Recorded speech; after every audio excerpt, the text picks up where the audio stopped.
Balikan po natin si Miss Claudine. Si Dr. Claudine ay ang CEO po ng, o Chief Advocate po nitong Pro-Age Solutions. Ngayon meron silang grupo, ito pong Pro-Age Beauty Community, no? Na kung saan ang isinusulong po nila ay yung acceptance sa dito sa pasok na natin sa punto ng nagbabay na tayo kay Juan ng Dalaw.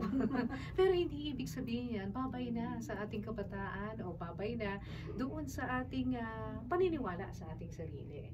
Kasi yan parang nalulugmok ka doon sa depression kasi akala mo, ay wala na akong kwenta. Kasi ano na ako, hindi na ako pwede manganak. Parang past ka na ng prime mo. Oo, ayan na nga yung parang nasa twilight ka na, hindi ka na pwede manganak, tapos yun nga hindi ka na nauunawaan doon sa bahay. Tapos ang tingin pa nila sa'yo, ikaw ay isang monster. Diba? Kasi nga palagi ka masungit. Nagagalit. Oo. So, ano ang ginawa mong adjustment noon nung pumasok ka na sa ganung stage? Yun nga, tulad sinabi ko, importante kasi i-accept mo muna. So, nung once na-accept ko na, nahirapan pa rin ako. Pero nung lumagpas na ako sa part na acceptance, nag-umpisa na ako mas maging, nawala ka na sa denial di ba? Lagi may face na gano'n. So, ang ginawa ko is, naghanap ako ng mga pwede kong solusyon sa mga pain points ko. So, nag-research ako, anong pwede kong gamitin, anong pwede kong gawin, para makatulong dun sa symptoms. Oo. So, ano ang ilan sa mga symptoms mo na nakita mo? Okay. O naramdaman mo? Hot flashes, syempre. Tapos night sweats. Mood swings, pero hindi masyado. Kasi parang mas may awareness ka rin. Kasi kung hindi mo talaga ugali, minsan mas marunong ka mag-step back. Diba? Ang natatawa ko, ikukwento ko sa'yo, yung brain fog. Ito, ilang beses ko na ito nakwento kasi may ibang nag-guest na din ako. Pero gusto ko kwento para bigyan ng example gaano kagrabe ang brain fog. Okay, so, kausap ko yung kaibigan ko sa cellphone. Nasa gym ako noon so tagal namin nag-uusap. So, nagre-ready na akong uuwi. So, naglilipit na akong gamit. And then sabi ko, friend, oh my God, hindi ko makita yung cellphone ko. Sabi ko sa kanya. Diba?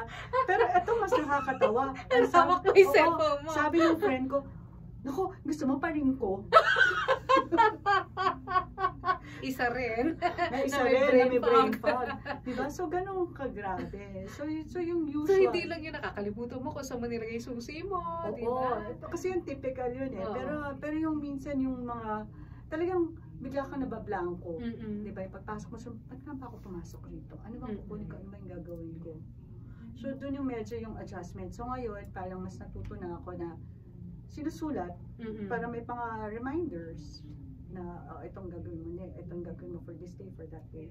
Parang kailangan mo rin i-aid yung sarili mo sa transition. Oo. Ang isa pa sa masaklap, sabi nila kapag menopause, yung pagtaba hindi na makontrol, di ba? Oo. Yung kasi nagkakaroon ka ng mga deposits ng mga fats sa mga area na Buti ikaw wala.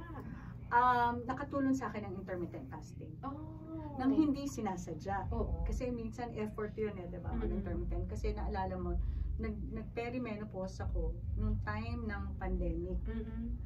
Tapos, kasi wala kang ginagawa, lagi kang nasa bahay. So, ang tendency mo, nagigising ka na 11. So, yung lunch mo nagiging brunch. Tapos napansin ko, bumababa yung weight ko. So, parang yun, madali yung transition. So, nag-work sa akin yung intermittent. Tapos, ngayon, actually, dahil nga sa intermittent fasting, mas na-enjoy ko ngayon. Mas maganda yung relationship ko sa pagkain. Kesa nung time bago ako nag-menopause na lahat binabantay ko, lahat ng kinakain. Tapos, masyado akong nag-gym. Ngayon, yun nga, kailangan mo rin i-heal yung relationship mo with food. As long as aware ka naman na always in moderation. Makakatulong rin yun sa'yo. Kasi ang menopause din daw, dyan daw nagkakaroon na ng mga problema sa blood pressure, minsan doon na sila inaabutan na tumataas yung kanilang blood sugar. So yan, paano mo haharapin yung mga health problems na Okay. yan. Yun din, gusto natin din palitan yung narrative. Mm-mm. Kasi ikaw lang ang magdidikta kung anong gusto mong ikaw as your age. So, parang define mo yung age mo. Mm-mm. So, importante yung healthy lifestyle. Kasama din yung, hindi naman heavy na pag-exercise. Mm-mm. Like ngayon, sumasali na ako sa mga Zumba, sa mga aero din sa village, ganyan. Tapos kahit simple walking, as long as nag-move ka. Mm-mm. Ngayon, sa pagkain naman, maghahanap ka rin ng mga healthy alternatives. Mm-mm. Diba? Halimbawa, kung ako, may sweet tooth ako. So, imbis na magsasnack ako sa mga usual na mga snacks na hinahanap ng yung noon, like mga chocolates, ganyan, pwede ka naman mag-dark chocolate kasi healthy, marami siyang antioxidants. Or yung sugar na ginagamit mo for, let's say, sa coffee mo or sa tea mo, may mga healthy alternatives for sugar. Yeah. Like, meron naman na diyang stevia, Yes. meron yung monk fruit sugar, which is pas i-recommend ko kasi ano siya, bukod sa masarap, wala siyang chemical taste. So, yun nga, yun dapat nasa stage ka rin na inaaral mo ano yung pwede mong gawin para mas maging healthy yung lifestyle mo. And of course, yun nga, yung iyo ring mental health, kailangan din alagaan mo rin yan. Paano mo naman ginagawang stable ang sarili mo? Doon ka importante na talagang meron kang tribe na Oo. tinatawag. Kung wala siguro tong mga pinaka-close ko na mga kaibigan, alam mo tawag namin sa group namin, meron kaming group chat. Hello to my friends. I-reveal ko na kung anong pangalan ng group chat natin. Pangalan namin, The Enablers. Enablers! Close friends ko yun from grade school, high school. So, not in a negative term yung enabler. Kaya lang kasi parang laging pag naghahanap ka ng mag-validate sa nararamdaman mo or mag-vent lang, yun, I'm very sure yun ang nakatulong sa mental health ko going through menopause. Oo nga eh, basta maihinga mo lang eh, di Yes, ba? ganun naman tayong mga babae by nature, di ba? So, yun ang kinagandahan naman ng community. Kasi dun nga, minsan may biruan na doon eh sa community o ano naman ang ginawa mo ngayon sis. Minsan kahit ulam lang na pag-usapan, di ba? Parang malaking bagay na may nakikinig lang sa'yo. Of course. Yun. Wala naman yung mga over naman sila magreklamo sa buhay, ganyan, na parang ang feeling nyo ang nega naman ito.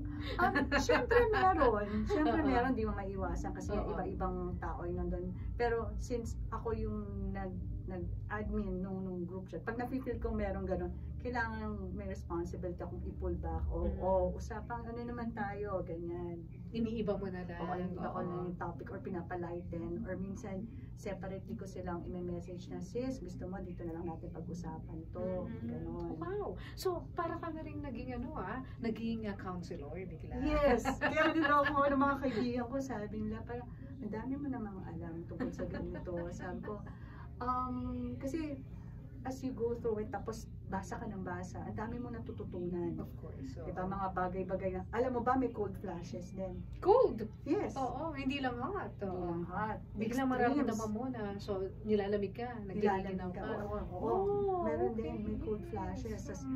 Tapos, alam mo ba yung, di ba mas prone na tayo ngayon sa mga skin problems tulad ng melasma, mga skin pigmentations. Yung mga screen ng ating iPad, ng ating cellphone, nakaka-add pa yun.